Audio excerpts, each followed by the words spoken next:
it is not uncommon for people to go into cardiac arrest while on the toilet.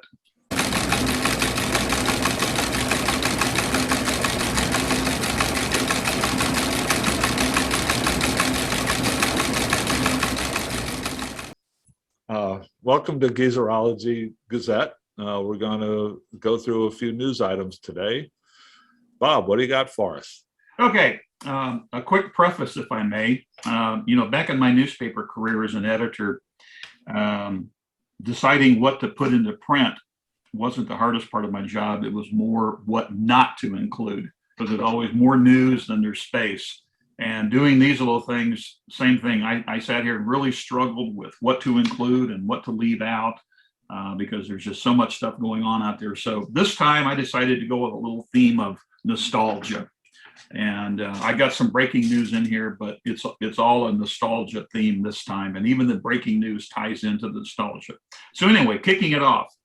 A few episodes back, I talked about the doctor of gonzo journalism, Hunter Thompson. And when an article came out about listing his top 10 favorite albums of all time. Well, the good doctor was a music fan. And segueing onto that, now we have the doctor's top 18 songs, his most 18 favorite. And this came out of a project from EMI Records some time ago, when they asked various authors to whittle their record collection down to a playlist of tunes. And they took those lists and turned them into compilation albums. So Thompson's effort was called Where Were You When the Fun Stopped? And it's a rarity that's become a collector's item, on the internet and at record fairs. It has been turned out on CD, but if you want the original release, it is a collector's item. And matching the doctor's weird personality, his collections of songs is pretty eclectic. Anyway, the 18 tunes on the album include Ballad of Thunder Road by Robert Mitchum, I Smell a Rat by Howlin' Wolf, Spirit in the Sky by Norman Greenbaum, The Hula Hula Boys by Warren Zevon, Maggie May by Rod Stewart, The Wild Side of Life by Hank Thompson, Will the Circle Be Unbroken by the Nitty Gritty Dirt Band, Mr. Tambourine Man by Bob Dylan, Walk on the Wild Side by Lou Reed, If I Had a Boat by Lyle Lovett, Stars on the Water by Rodney Crowell, Carmelita by Flaco Jimenez, Why Don't We Get Drunk by Jimmy Buffett, American Pie by Don McLean, White Rabbit by Jefferson Airplane, The Weight by the band, and Melissa by the Allman Brothers, and lastly, Battle Hymn of the Republic by Herbie Mann. So quite a collection there. He's all over the place there. He's all over the place.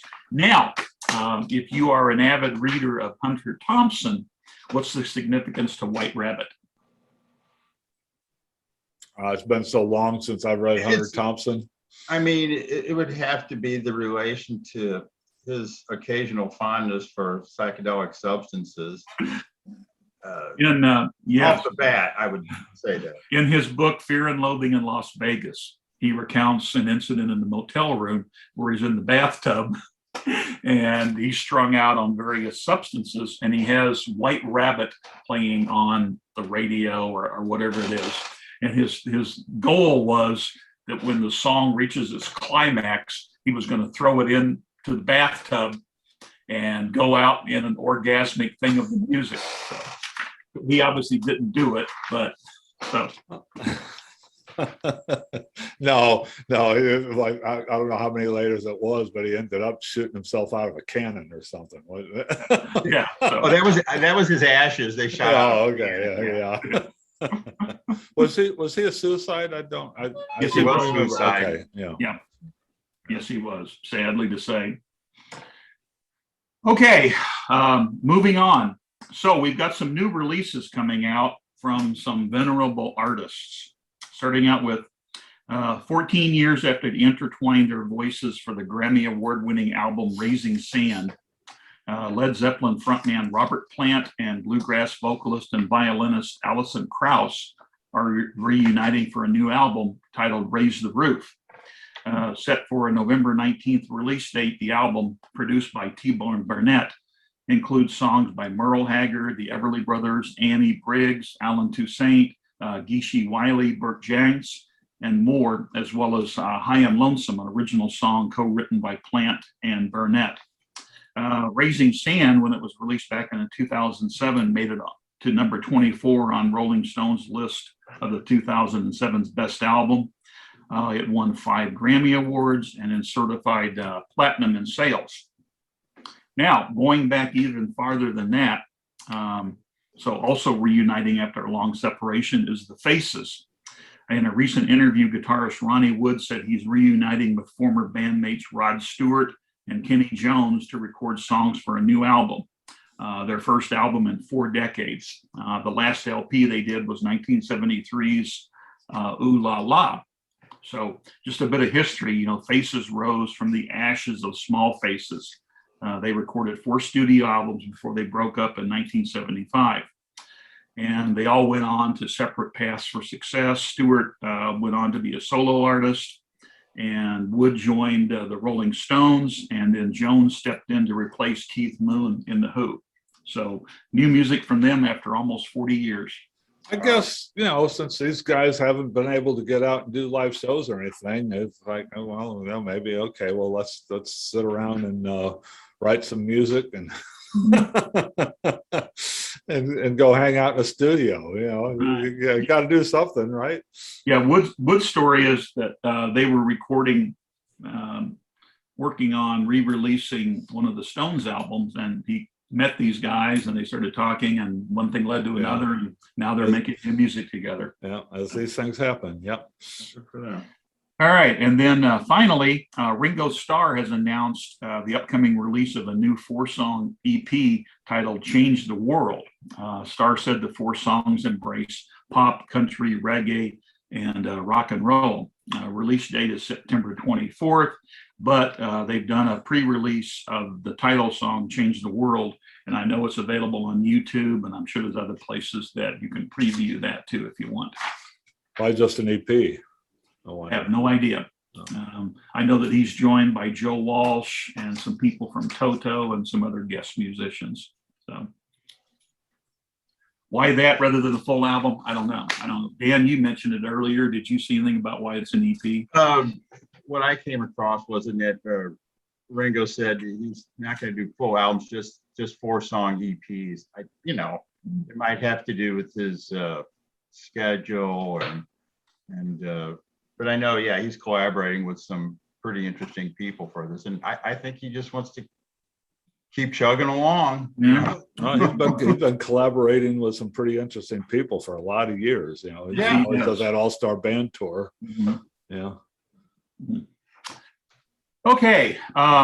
So I don't know if anybody's noticed or not, but there's been a plethora. I'm sorry. Okay. Any more albums? Because I just read about an album that's coming out, which I found interesting. Former, actually, Yes founding member Tony Kaye. You remember him? We heard from him on the Yes album. We also heard from him on Yes's big commercial breakthrough around 1980, 90125, when he rejoined Yes. But anyway, Tony Kaye, who is mostly known as being the guy who got replaced by Rick Wakeman in Yes, a couple of times actually.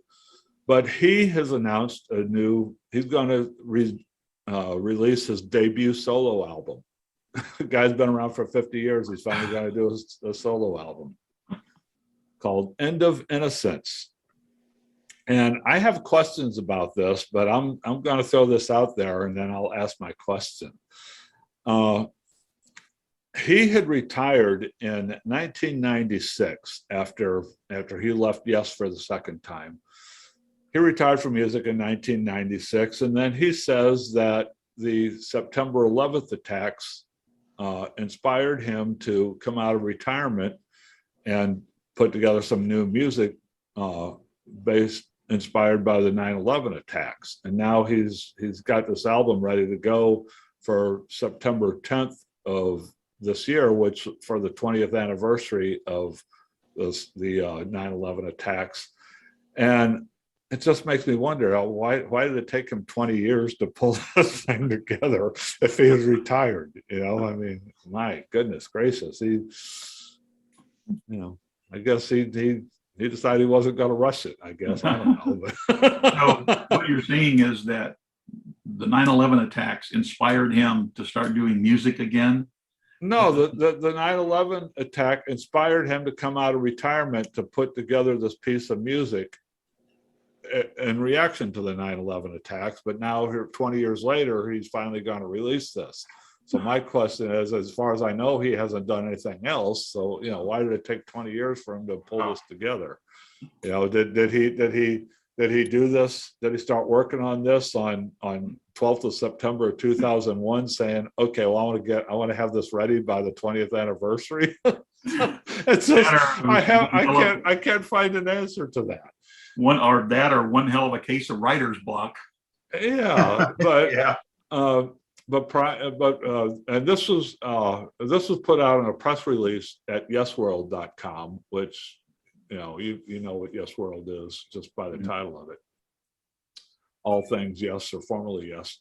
But it says primarily orchestral, End of Innocence is a powerful and emotional suite that is both beautiful and sinister, reflecting the dark forces at work that day. It guides the listener through the day and touches on the response to reach a hope that peace and calm may prevail. He watched this on a TV screen and said, the next day I unpacked my keyboards for the first time in a long time. I didn't know what I was going to do.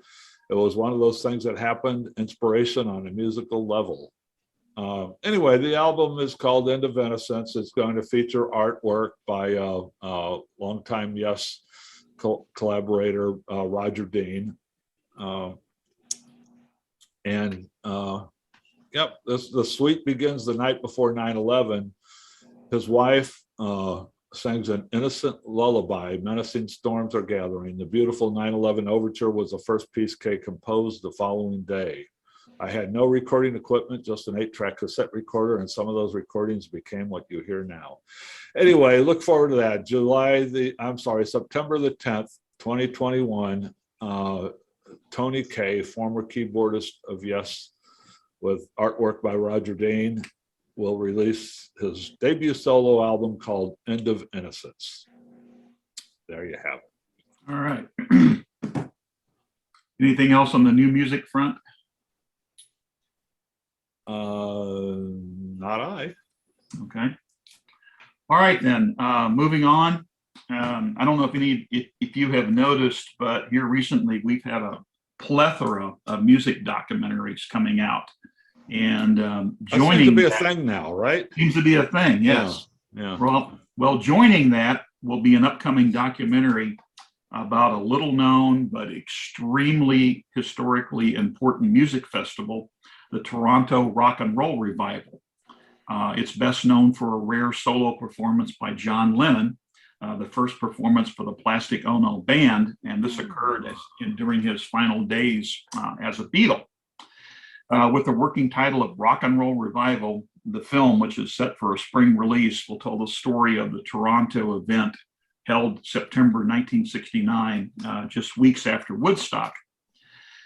The one-day festival at the University of Toronto's 20,000-seat varsity stadium was put together by a young renegade promoter, John Brower, and he had artists scheduled including Chuck Berry, Little Richard, Jerry Lee Lewis, Bo Diddley, Gene Vincent, The Doors, and Alice Cooper. But ticket sales were pretty dismal, and the concert was on the verge of being canceled when Brower invited Lennon to perform. And Lennon said, sure, I'll do it. Now, Lennon had been in the studio putting together the Abbey Road album, and he didn't have a band for the show. So he got together a group of people to back him up, including Eric Clapton, Yoko Ono, Yes drummer Alan White, and bass player Klaus Voormann, who designed the artwork for the Revolver record. So Lennon supposedly was nervous about the show, and it's reported that he tried to back out. It seems concert goers also didn't believe that he was going to appear, and it wasn't until Lennon and Yoko Ono boarded a flight and were escorted to the stadium by the Vagabonds Motorcycle Club that all the tickets sold out.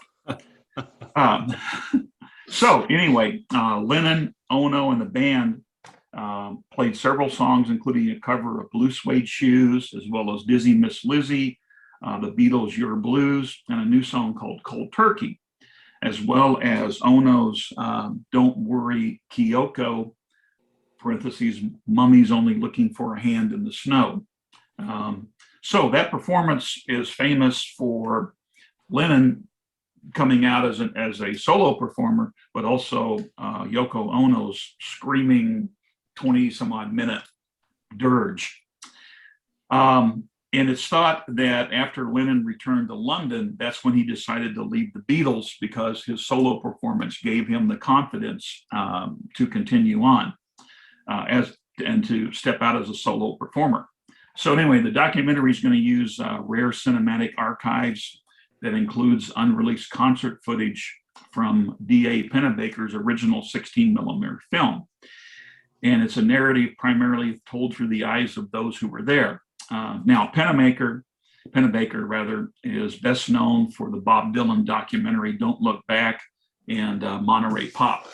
So anyway, the concert is historically significant because it's credited with making Lennon become a solo performer. Is this where the live piece in Toronto album came from? Yes. Okay. And if you go to our Geezerology.com blog, I wrote about that album and on one of my pieces. But yes, that is where that album came from. Okay.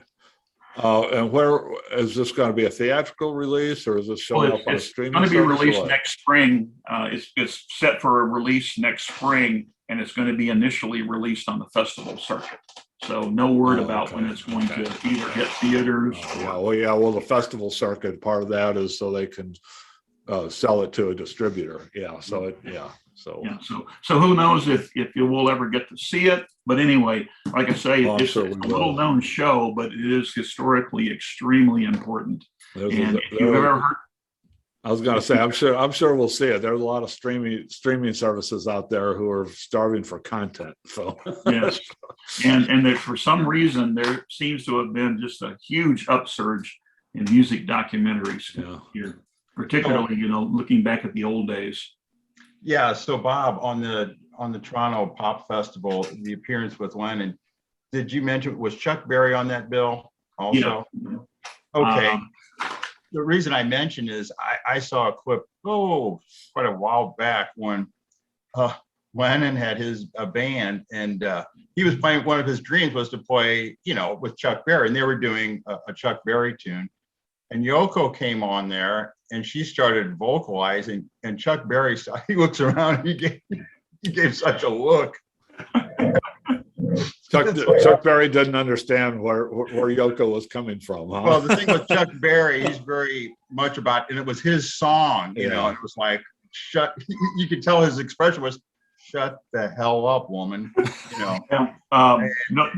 Nobody knew where Yoko was coming from. Right. Yeah. And, the joke is that if you find a vintage copy of Live Piece in Toronto in a used record store somewhere, the side with Lennon and Clapton and stuff will be worn out. The flip side, the entire side of Yoko Ono will never be played. Will be mid condition, right? Yes. Yeah.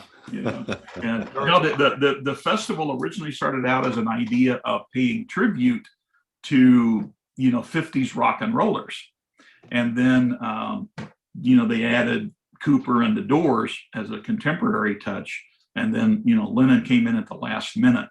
And that was largely unrehearsed, right? Didn't they just do quick arrangements and rehearsals on the airplane while they were all sitting on the airplane? They rehearsed on the airplane and rehearsing right up to the second they went on stage. And so he got those people together within a matter of a couple of days, right? And went to the show.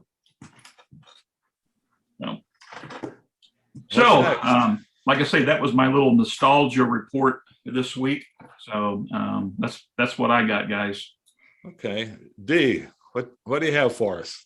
Well, I guess in the category, it would have to be nostalgia, and no surprise, Tony Bennett and Lady Gaga announced a few weeks ago that they were going to do a couple farewell shows at Radio City Music Hall in New York City, and they did August 3rd and 5th. But then there was a statement out the other day by Tony Bennett's son. He said, no, that's it. He cannot. He canceled the rest of his tour dates, which he had quite a few for the latter part of this year. He said he just can't tour, plus he's got dementia. And he's 95. He's 95 years old, right? Yeah, he's 95, and they said it's not the singing, it's just the all the demands of traveling and all that. So right. He is retired from touring, and that may be probably the last public performances with Lady Gaga. Now, in connection with that, he and Lady Gaga collaborated for another album, and it's going to be released on October 1st, called Love for Sale, and it'll be released. So they're going to do basically songs by Cole Porter, more American standards. Now they recorded an album together a few years ago. I mean, they already have. They did. Have you listened to it? I did. See, I like listening to the American standards if it's done. And Lady Gaga, she can sing that stuff. She's good. Good. I know Madonna tried it and it was a flop, but she has a voice, and she's I guess Tony Bennett has been her sort of like male musical inspiration for his longevity and for his ability to maintain his voice. So yeah, I like it. If you got to be in the right mood for it. Right. I saw an article this week in The Guardian where Stevie Nicks is canceling her tour over COVID fears. She's not sick or anything. She just said that she doesn't want to expose herself to the problem. Jason Isbell canceled the show. Limp Bizkit and Leonard Skinner canceled because members of their touring parties came down with the COVID. And Bob tells me that there's a few other of them that have announced this week, but yeah, it's happening. Bob was kind of predicting it last week or two when we talked about Garth Brooks thing, and it looks like it's happening. That live shows are becoming few and far between again because of this thing, but hopefully we'll get through this soon. Well, dovetailing on that, a couple of the nation's largest concert promoters and ticket people, Live Nation and AEG, now have policies that to attend any of their shows, you either have to be vaccinated or show proof of a very recent, COVID test. Yeah. And they're requiring all of the workers and performers and stuff, to be vaccinated or the same thing. And I know Jason Isbell did a show in Austin, I think it was. Anyway, he did it in Texas, and it was you had to be vaccinated to attend. And of course, he got attacked like crazy, and he was called Hitler for requiring that. Yeah. Still a lot of controversy over vaccines and other things. Counting Crows have postponed shows. Michael Bublé. I'm sure a few others. This is just that one particular article that I saw with Stevie Nicks was a headline. But anyway, do you have something else? I do, but I think it's probably going to come up in your, what happened to them category. When you go over anniversaries and passings. This recently. I just got the headline. I don't have any backing details on it. Longtime female folk pop vocalist Nancy Griffith passed this weekend. And Nancy Griffith, she did some duets. She did some things with John Prine. I think she had a really good niche. I do not have any of her albums, but what I've listened to, I thought, she had a very pleasing voice. She wrote I think most of her songs. I think Bob's more familiar with her than I am, though. Yeah, she made a whole bunch of appearances on Austin City Limits, so she was a big regular there. I recorded with the Nitty Gritty Dirt Band. A lot of people out there. Yeah, Very talented lady in she's- that folk rock category. Yeah, she was 68 years old. She died a couple days ago, apparently. Yeah. R.I.P. Nancy. Yeah. Texas-born singer-songwriter, celebrated in folk and country music circles. Her crystalline voice it makes mention of. So yeah. Yeah. Okay, I have one item I want to get to. Our old friend Stevie Van Zandt. The E Street Band, the Sopranos, everybody knows who Stevie Van Zandt is. Anyway, he went on Twitter. He went on Twitter this week. His big thing now. He's an entrepreneur with a couple of radio stations on Sirius XM, the Underground Garage, and also a country music station that he does, Outlaw Country, I think it's called.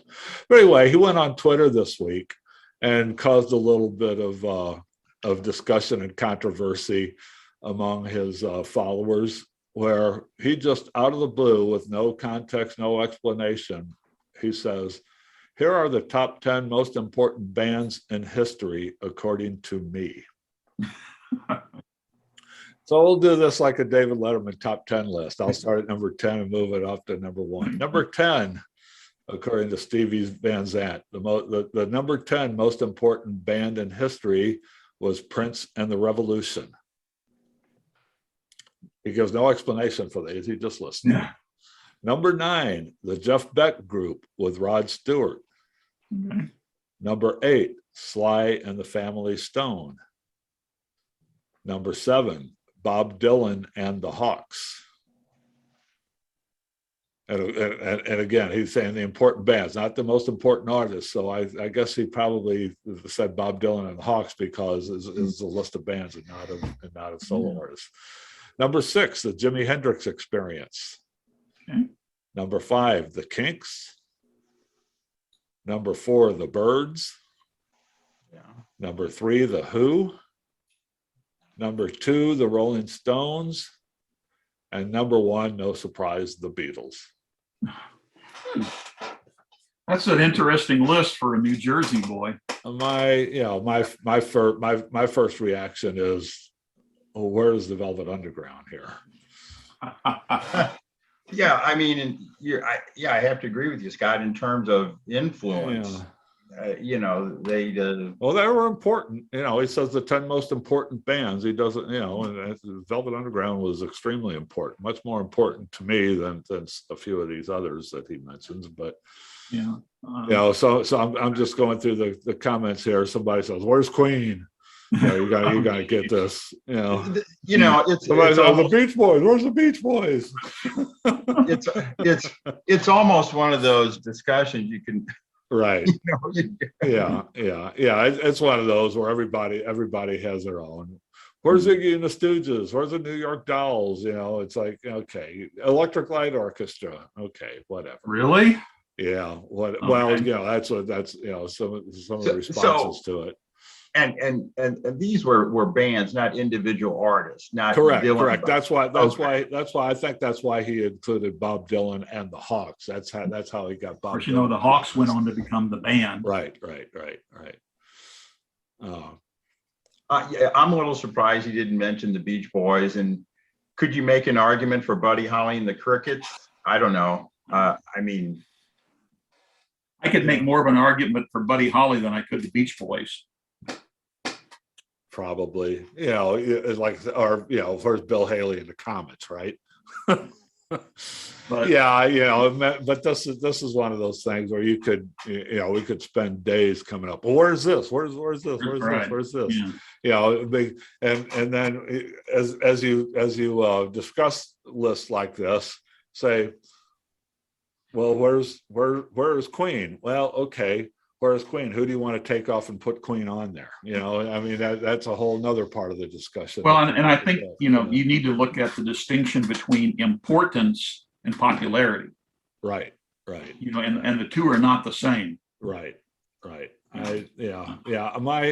My feeling is that Queen is one of the most overrated bands in history. They were really good, but I think people look upon them with as being more important than they really were, I think. Yeah. And Van Zandt is such an interesting character. I look at the way I was stunned when I found out, that he was playing a character on The Sopranos. Yeah. Because you take away his stage outfit. Right. I mean, God, the guy looks like a mafioso. Well, I have to say, he grew up in New Jersey and all that, so he's got that East Coast, way of talking and way of doing things, and so. Well, yeah. Well, he had never acted before, and David Chase, I saw an interview with David Chase where David Chase said that he cast him in that role, wrote that role specifically for him because of his face. He saw his. He said he had to put that face on film, and that's how Stevie Van Zandt became an actor. But he never acted before, and you know what? I don't know if you guys know this, but I think it's probably on Netflix. But he did 2 seasons of a show following that. I forget the name of the show, but where he went and went to protection and went to Sweden or something, or he went to I think it was Norway. Norway, Lilyhammer. yeah. Lilyhammer, that's the name of the show. Lilyhammer. He went to Lilyhammer, and then he just kind of improvised and put together his own mob family over there with these. Yeah, he was in Lilyhammer, and it was a very entertaining show. It was like, I don't know, 2 10-episode seasons or something. And I think I saw it on Netflix a few years ago. It might still be on Netflix. Look it up. It's very good. It was very, very entertaining show. Yeah, we saw it, and Leslie alerted me to it, and we watched it. And of course, I think it was the last episode or second last episode of the second season. You had a surprise guest on there where you knew who it was. You know who it was, right? It was Springsteen himself. Oh yeah. They showed up. They showed up. He was he went there in Lilyhammer, and he was a club owner. And then Bruce Springsteen showed up at his club. Yeah. You take away Van Zandt's scarves and everything, and he's a totally different looking individual. Well, yeah, take away his scarves and put a big old mop on his head. They did. He looks. Speaking of Van Zandt, did you get a chance to listen to that Beatles cover thing that he did? I did not. I put it on my watch list, and it's still there on my watch list, and I haven't gotten to it yet. You know what? We might do that coming up. For a Geezerology show. All 3 of us give it a listen and talk about it. Yeah, it's not bad. And what we're talking about, Dan, is a few years back, Van Zandt was on a European tour. So he and his band went to the Cavern Club, where the Beatles got their start, and they set up outside and did a live show covering Beatles songs. Yeah. And then in conjunction with that, Van Zandt and his band and Paul McCartney did a live thing where they covered "I Saw Her Standing There." Well, that was McCartney was at a Van Zandt show, separate from that Cavern Club thing, and then McCartney showed up and did a bit with him, and they did it as an encore for Van Zandt for the E Street Band show, and they added that to the album of his Cavern Club performances. Yeah, it's called From Makkah to Mecca. That's pretty interesting. It's on Spotify and Apple Music. You know what? Let's try to fit that on our calendar here. I think that'd be a good one. Yeah.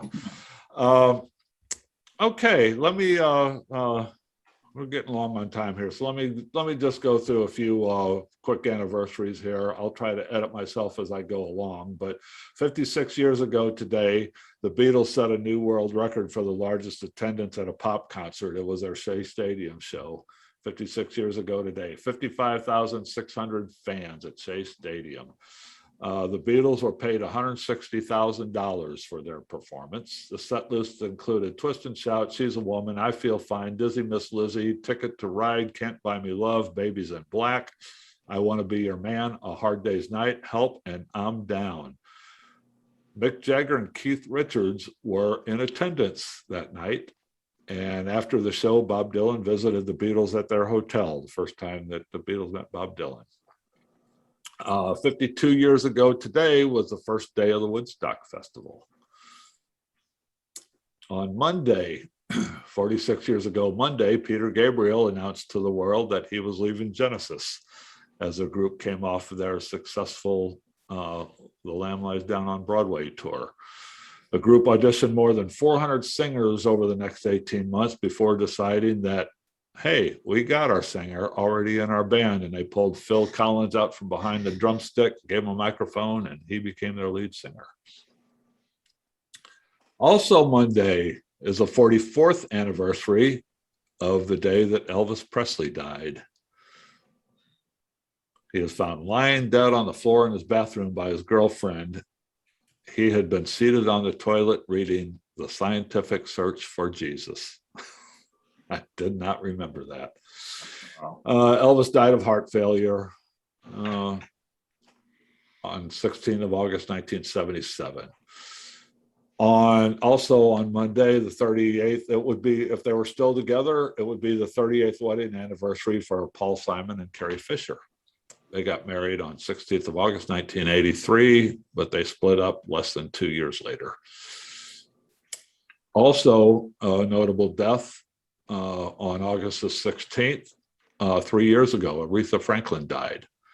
Speaking of which, I think that new movie with Jennifer Hudson, the biopic, just premiered this week, called Respect, I think is the title of it, at theaters near you. On Wednesday is the 59th anniversary of Ringo Starr's debut with the Beatles. His first gig with the Beatles was at the Horticultural Society dance in Birkenhead, England. They rehearsed for 2 hours before they went on stage. It was the first appearance of the foursome, John, Paul, George, and Ringo. On Thursday, the 48th anniversary of Rita Coolidge and Chris Christopherson's marriage.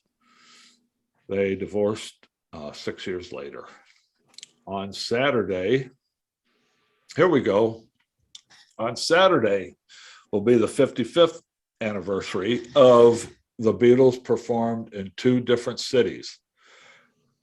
On the night before, this is on 21st of August, 1966. On the 20th of August, 1966, the Beatles got lightninged out at their show at Crosley Field in Cincinnati. So they stayed over in Cincinnati and performed and did that show in the afternoon. Then they did a quick flight to head to St. Louis for their concert at Busch Stadium.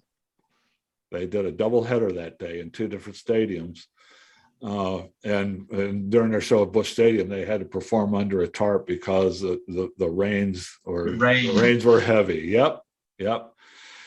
And I didn't know this, but this was the gig where Paul McCartney said, "Enough, we're done with this live performing crap." I did not know that, but according to this article I read, after the doubleheader in Cincinnati and St. Louis, McCartney said, "That's enough. That's enough." Now, what year was this? 1966. Okay. I always thought that it was the Cow Palace concert in San Francisco, which Well, that was our last performance, but apparently the St. Louis gig was the last straw, where McCartney said, "I'm not doing this anymore." I mean, they still had a few more dates to do, but this was the night that he decided that he was finished. Okay, birthdays coming up. Today is the 75th anniversary of Jimmy Webb, who wrote a lot of hits back in the 60s. He wrote MacArthur Park for Richard Harris. He wrote Galveston for Glenn Campbell. He wrote Up, Up and Away for The Fifth Dimension. A lot of other good things. He is the only artist ever to have received Grammy Awards for music, lyrics, and orchestration. On Monday will be the 63rd birthday of Madonna Louise Veronica Ciccone. We know her as Madonna, before I mentioned Madonna. Tuesday will be the 63rd birthday. She is one day younger than Madonna. Belinda Carlisle, the lead singer of the Go-Go's, will be 63 years old on Tuesday. Golly, is that possible? It doesn't seem like it. Yeah. Wednesday will be the 44th birthday of Regine Chassagne, the leader of Arcade Fire, who they all won a Grammy for Album of the Year a few years ago. She's married to Arcade Fire frontman Win Butler. Thursday will be the 82nd birthday of Ginger Baker, the drummer from Cream. He'll be 82. Also on Thursday, he'll be 81, American singer-songwriter Johnny Nash, who had a #1 single in 1972 with I Can See Clearly Now. He died of natural causes in October, just at age of 80. Also on Thursday, the 76th birthday of Deep Purple lead singer Ian Gillan. Also on Thursday, the 70th birthday of Queen bassist John Deacon. John Deacon is 70 years old. Wow.